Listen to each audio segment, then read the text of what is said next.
いやー、ワイハーはいいな。青い空、青い海、この世の楽園とはこのことか。普段6畳一間で PC とにらめっこする生活だから、心が洗われてしまうな。溶けてしまうまー。可愛いのべっこちゃんは見つかっていないけど、サラリーマンにも給料は必要だよね。おっと、視聴者様からコメントだ。もちろんさ。ということで、現実に戻ってきました。皆さんは凝物混合物というものを知っていますか？ウィキペディアによると、つまり、2つの液体が混ざって一定の組成になる物質。それぞれの沸点よりも低い温度で沸騰するらしい。でこれのベックにもありました。しかも沸点が 54.5 度なので7100よりちょっと低い。見つけてくれた視聴者様にはマジ感謝。明日から偶像崇拝をいたしますです。で例のごとくパンピー向けの販売はないのですが、成分が書いてあるから作れるんじゃね。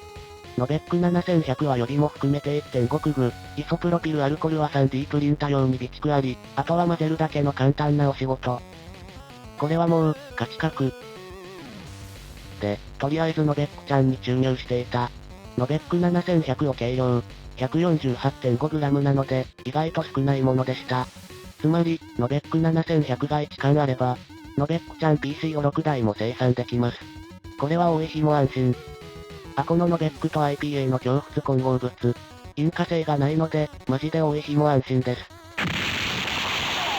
ということで、IPA を 148.5g の 5%、7.5g 計量します。こんなもんかな。あとは混ぜるだけの簡単なお仕事。